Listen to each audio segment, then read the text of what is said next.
नमस्कार. Icon steel प्रस्तुत built icon या उपक्रमात आज आपण आहोत जिल्हा नाशिकमध्ये आणि आपल्यासोबत आहेत श्री निखिल महावीर गोठी, जे एक सिव्हिल इंजिनियर आहेत आणि ज्यांना जवळजवळ 10 वर्षांचा अनुभव आहे. नुकतंच दुबईमध्ये एका झालेल्या प्रकल्पामध्ये एका अवॉर्ड फंक्शनमध्ये त्यांना लोकमत इंटरनॅशनल यंग अचिव्हर म्हणून अवॉर्ड देखील मिळालेला आहे. तर अशा नव्या उमेदीचे, नव्या दमाचे निखिलजी, आपलं स्वागत या बिल्ड आयकॉन कार्यक्रमामध्ये. नमस्कार. नमस्कार सर, आपण सर्वप्रथम जाणून घेऊयात तुमचं शिक्षण कुठल्या क्षेत्रात झालं, तुमचं कॉलेज कोणतं होतं आणि सिव्हिल इंजिनियर या क्षेत्रामध्ये येण्यासाठी तुमची प्रेरणा काय होती? तर बेसिकली आम्ही लहान गावाचे लोक आहोत. म्हणजे घोटी म्हणजे फार काही मोठं गाव नाही आहे. घोटी एक नॅशनल हायवेवर इगतपुरीपासून एक 4 किलोमीटर आधी एक छोटंसं गाव आहे. तिथे आमचं शिक्षण झालं आहे 10वीपर्यंत. 10वीपर्यंत आम्ही इंग्लिश मिडियम स्कूलमध्ये शिकलो. तिथे एक छोटंसं इंग्लिश मिडियम स्कूल होतं आमचं, Shri Nityanand English medium school, gurukul आश्रमसारखं होतं. त्यात आम्ही 10वीपर्यंत शिक्षण केलं.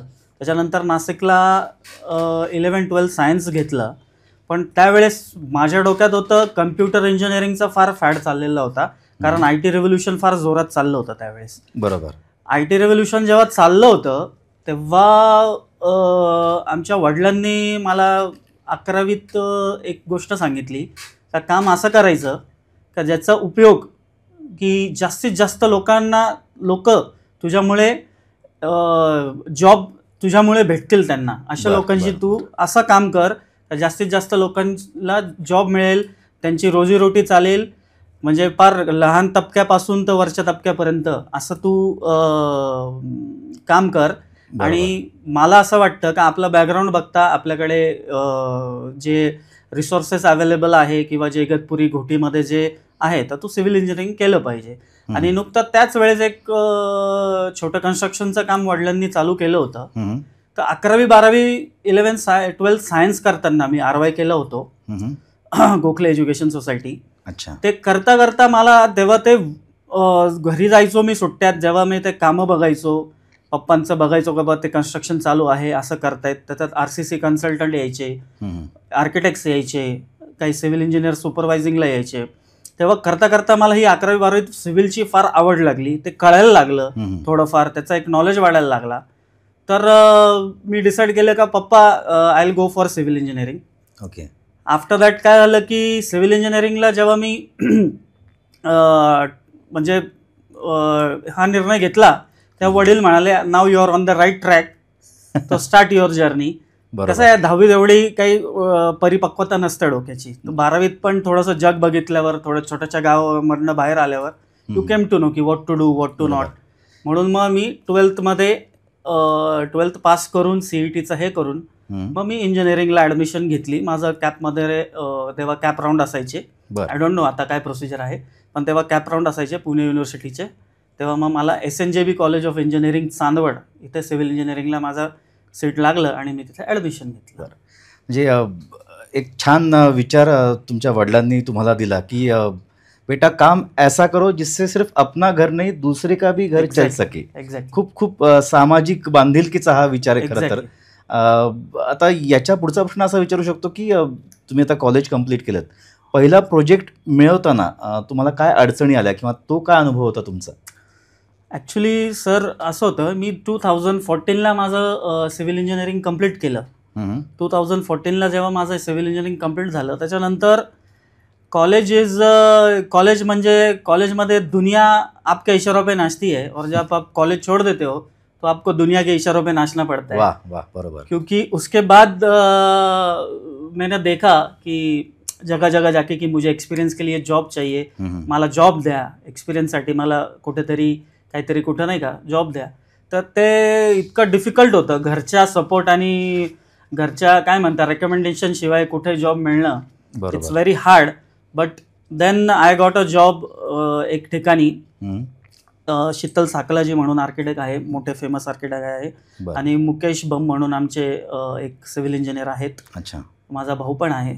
ओके. तर त्याच्याकडे मग मी एक Cloud9 म्हणून एक ठिकाणी 2014 एंडिंगमध्ये जॉब चालू केला as an junior assistant engineer. बर बर. आणि माझे एक सिनियर इंजिनियर होते तिथे, माझे गुरु समजा, सुंटवाल सर. अच्छा. त्यांच्या अंडर मी तिथे एक 6 महिने ते 8 महिने चांगलं तिथलं सगळं काम बघितलं, सगळं हे बघितलं, कसं इंजिनिअरिंग कॉलेजमध्ये शिकलो आणि कसं एक्झिक्यूट करायचं ते तिथं शिकलो.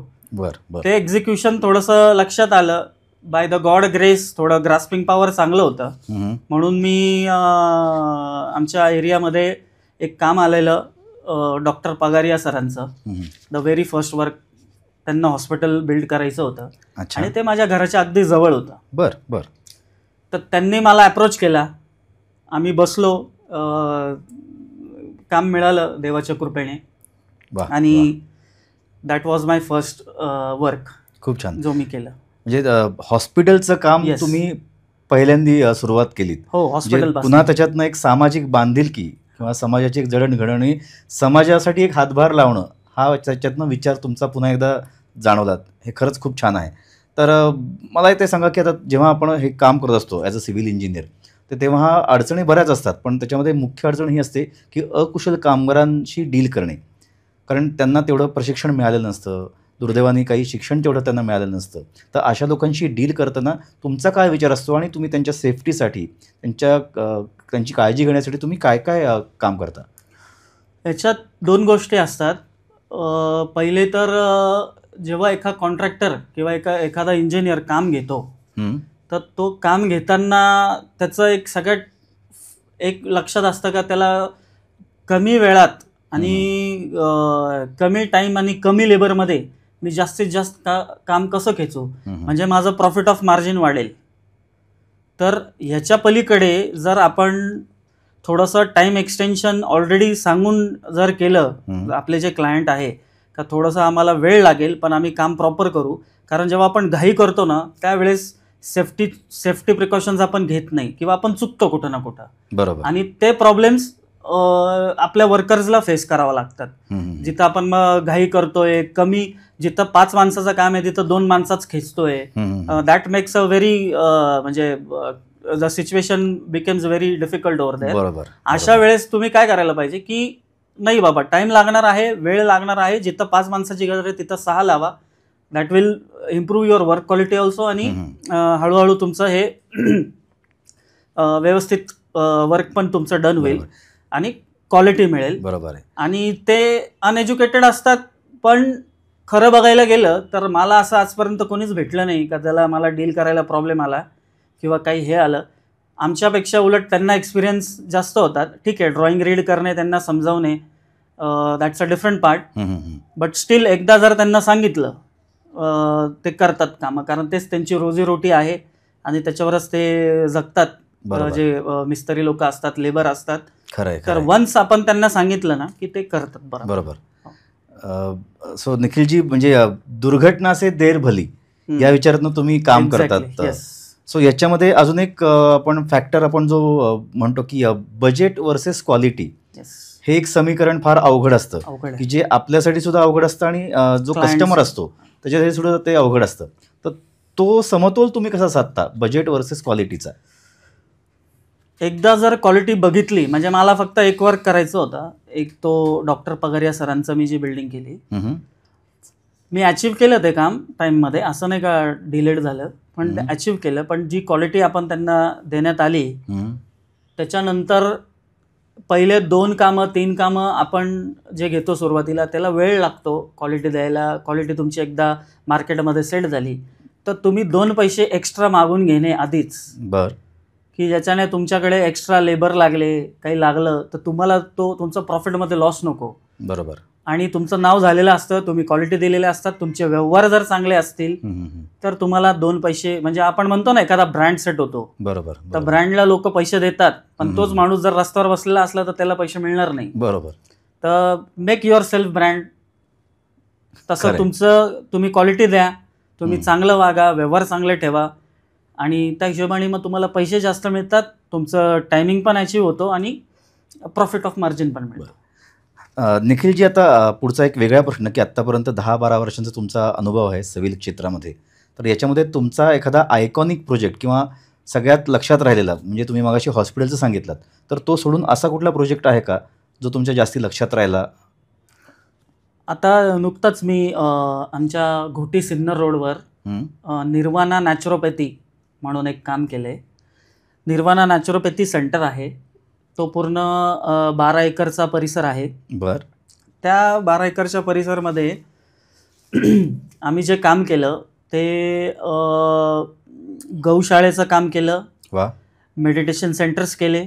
अच्छा. त्याच्यानंतर तिथे एक हायड्रोथेरपीची जी एक प्रोसेस आहे नॅचरोपॅथीमध्ये, हायड्रोथेरपी म्हणतो आपण त्याला, हायड्रोथेरपीचं एक हॉस्पिटल तयार केलं. तर हे कामं करताना हे फार वेगळे कामं होते. याला PMC बंगालची होती प्रकल्प म्हणून. ओके. आणि त्यांचेच इंजिनियर्स होते. म्हणजे त्यांच्या अंडरमध्ये आम्हाला सगळे ते PMCच्या अंडर ते कामं एक्झिक्यूट करायचे होते. बर. Gaushala was my first project. Hydrotherapy hospital was my first project. Meditation centre was my first project. आणि हे सगळं करताना तिथले अनुभव, रिमोट एरिया होता फार, तिथे जाणं येणं वगैरे सगळ्या गोष्टी मॅनेज करायच्या. पण ते सगळं व्यवस्थित मॅनेज होऊन आम्ही एक 4 वर्षात तिथनं बाहेर पडलो. बरं. सो निखिलजी, आता या अनुषंगाने मला हे विचारायचं की आत्तापर्यंतच्या 10-12 वर्षाच्या अनुभवामध्ये तुम्ही आयकॉन स्टील याचा वापर तुम्ही कुठल्या साईटवर तुम्ही केला आहे का? वापर चालूच आहे आयकॉन स्टीलचा. मी माझ्या स्वतःच्या बिल्डरशिपच्या प्रोजेक्टला स्वदेश दर्शन अँड बिल्डर्स डेव्हलपर इगतपुरीला आपली एक साईट चालू आहे. तिथे आपले 52 फ्लॅट आहे. अरे वा. हां. तर त्या पूर्ण बिल्डिंगला मी आयकॉन स्टील वापरलेलं आहे. त्याच्यानंतर मी आता एक साईट नाशिकला चालू केलेली आहे दीपालीनगरमध्ये. तिथे सुद्धा मी 100% आयकॉन स्टील वापरत आहे. सो आता आयकॉन स्टीलबद्दल तुमचा कॉस्ट, क्वालिटी किंवा त्याची ड्युरेबिलिटी, त्याची अवेलेबिलिटी याच्याबद्दल तुमचा काय अनुभव आहे?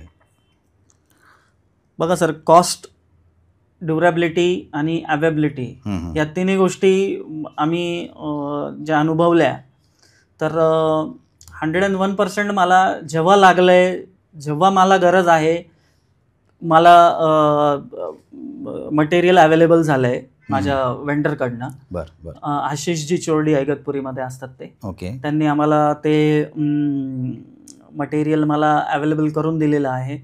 त्याच्यानंतर मटेरियलचं क्वालिटीचा विचार केला तर तो रेट वाईज फार चांगली क्वालिटी आहे त्याची. कारण मी इतर ब्रँड पण सगळे वापरले, no problem about it. But मला कॉस्ट वाईज आणि क्वालिटी वाईज आणि आमचे जे कामं करतात फिटर लोक पण, त्यांना पण ते जरा बेंडिंगला, कटिंगला, याला त्याला, म्हणजे त्यांना थोडं सोयीस्कर पडतंय सगळ्या गोष्टीला. It's overall package. ओके.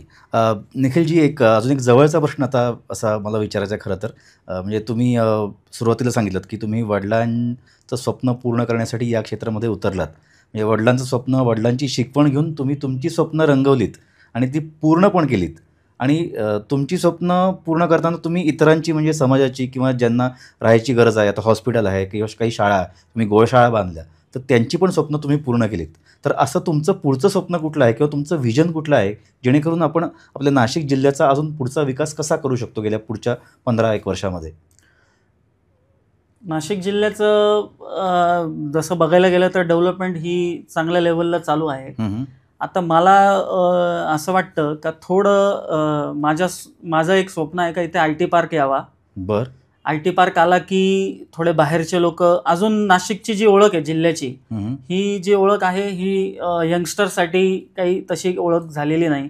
इथे कसं आहे की सगळे लोक एक रिटायरमेंट म्हणून इगतपुरी, घोटी, नाशिकला येऊन स्थायी होतात.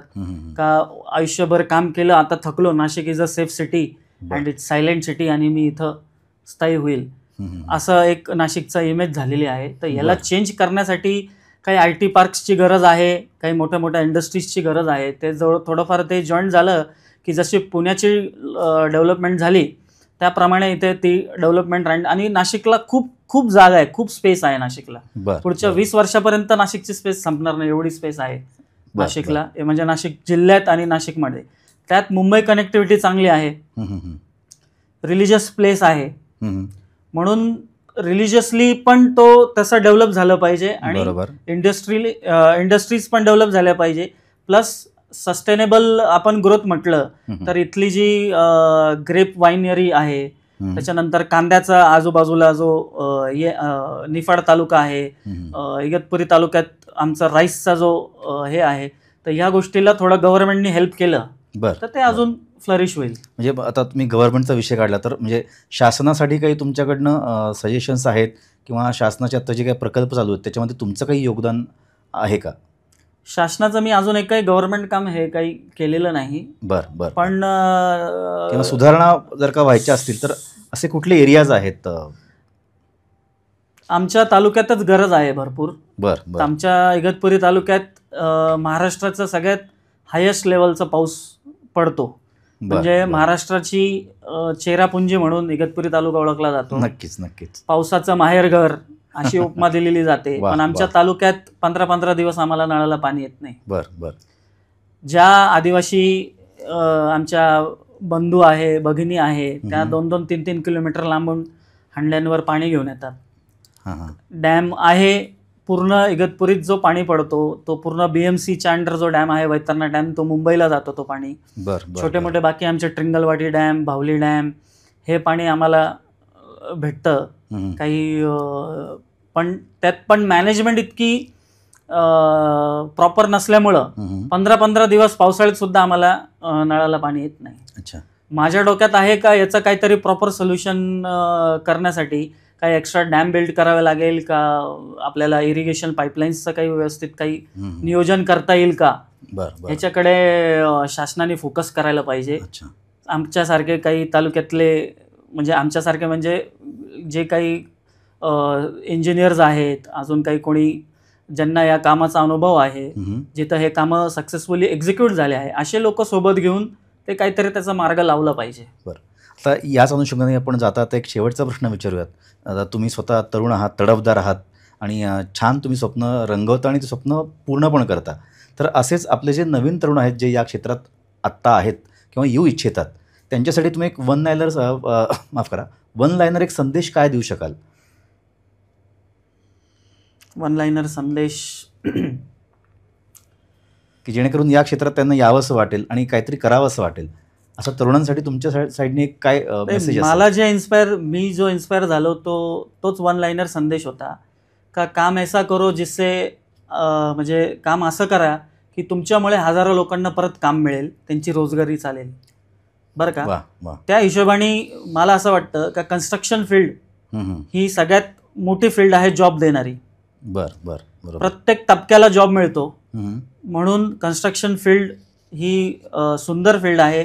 थोडं मेहनत घ्यावं लागते, म्हणजे आपल्याला हे करावं लागतं, पण काम असंच करा, जे काय करायचं ते करा, जास्तीत जास्त लोकांना रोजगार मिळेल, तुम्ही जॉब देणारे बना.